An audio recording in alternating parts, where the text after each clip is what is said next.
Welcome back. Have fun watching the movie. Don't forget to subscribe and like me. Go to story. Midnight.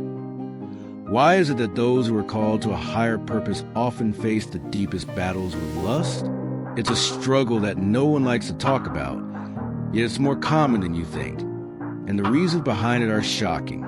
If you're feeling overwhelmed by this silent battle, you are not alone. In fact, there's a biblical explanation for it. Let's uncover the truth behind this hidden struggle. Throughout the Bible, some of the most anointed people face fierce temptations. Think of Joseph, a man of integrity who resisted Potiphar's wife, yet still faced the crushing weight of temptation. Or King Solomon, blessed with unmatched wisdom, but whose calling was overshadowed by his weakness for many wives and concubines. Even today, those chosen by God are not exempt from this struggle. But why? Why does lust seem to target those set apart for greatness? It's not just about human weakness. It's a spiritual battle, and the enemy knows exactly who to target.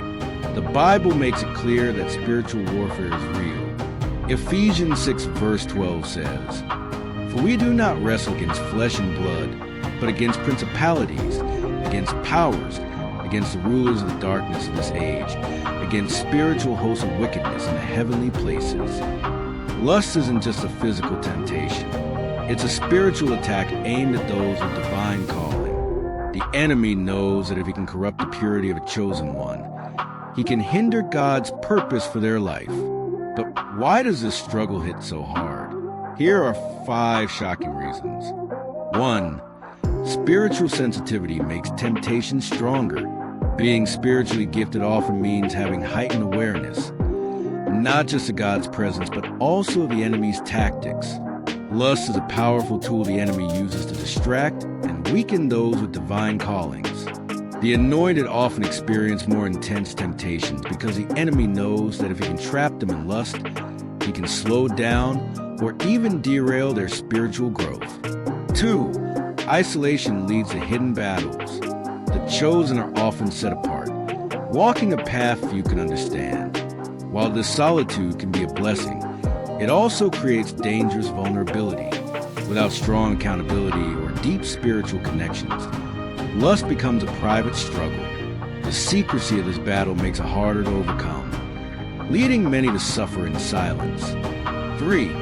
A high calling attracts greater attacks. The higher the calling, the stronger the warfare. Lust isn't just a natural human struggle.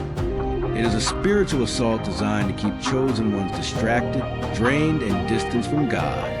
Many great leaders, prophets, and spiritual warriors have fallen because they underestimated the power of this battle. The enemy uses lust as a constant snare, knowing that even the strongest can be brought down by their flesh. 4. Emotional wounds create open doors. Many chosen ones carry deep emotional wounds, rejection, abandonment, heartbreak. These unhealed scars can become open doors for lust. When a person is emotionally vulnerable, the enemy offers lust as a false comfort, a counterfeit connection to fill the void. Without inner healing, lust becomes a coping mechanism, creating a cycle of sin and shame that is hard to break. 5. Strong spiritual gifts come with weak flesh. Even with powerful gifts, they are still human. The flesh remains weak, and without consistent discipline, prayer, fasting, renewing the mind, the battle against lust only intensifies. The greater the anointing, the greater the need for self-control. Without actively strengthening their spirit, the chosen can easily fall into patterns of lustful thoughts and actions.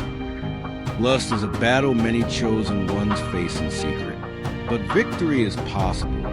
Through spiritual discipline, accountability, and inner healing, they can overcome this struggle and continue walking in their divine purpose.